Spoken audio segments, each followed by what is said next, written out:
kiongozi wa aina ya Mheshimiwa Heche na kwa nafasi yake kama makamu mwenyekiti wa chama,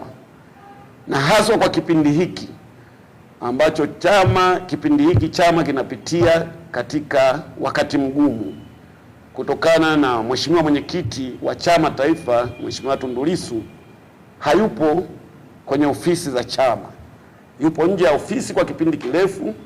kwa sababu ya tuhuma zinazomkabili, yupo gerezani. Sasa kwa utaratibu wa katiba ya chama chetu, makamu mwenyekiti ndiye anabeba dhamana ya chama, ndiye anayetakiwa kukiongoza chama. Sasa kama kuna tuhuma ambazo zinamgusa yeye rubani, kwamba tuna dereva lakini anaumwa, msaidizi wa dereva ameamua kuendesha gari ili kutupeleka kule tunakotakiwa twende, lakini sasa kwa makusudi labda au kwa bahati mbaya inaonesha kuna hali ya sintofahamu ya jinsi anavyoliendesha hilo gari, basi sisi abiria hatuwezi tukakaa kimya, ni lazima tuseme na tumuulize dereva msaidizi tatizo ni nini. Na kwa sababu Mheshimiwa Heche hayupo hapa katika ukumbi huu na hatuna uwezo wa kumuuliza kwa namna yoyote bila kupitia kwenye vikao vile vya kikatiba vya chama, itoshe tu kusema kwamba jambo muhimu kubwa kabisa, Mheshimiwa Heche naamini makamu mwenyekiti wa chama chetu cha Chadema tuhuma hizi ameshazisikia. Sasa sisi wa jimbo la Kibaha Vijijini, viongozi na wanachama, tunamtaka sasa,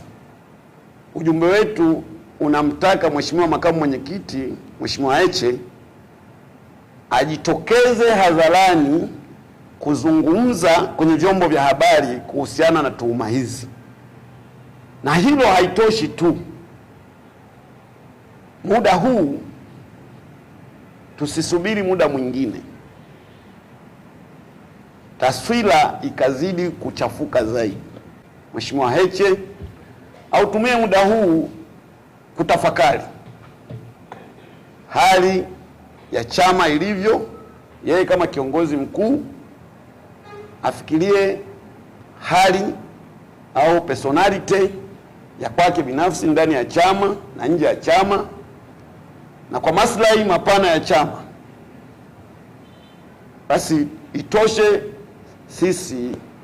viongozi na wanachama wa jimbo la Kibaha Vijijini wa Chama cha Demokrasia na Maendeleo Chadema tumuombe Mheshimiwa kiongozi wetu, ikimpendeza muda huu akae pembeni kwa mujibu wa katiba ya chama chetu, tuone ni jinsi gani tunakaa ili tuweze kuzungumza katika vikao vya ndani vya chama,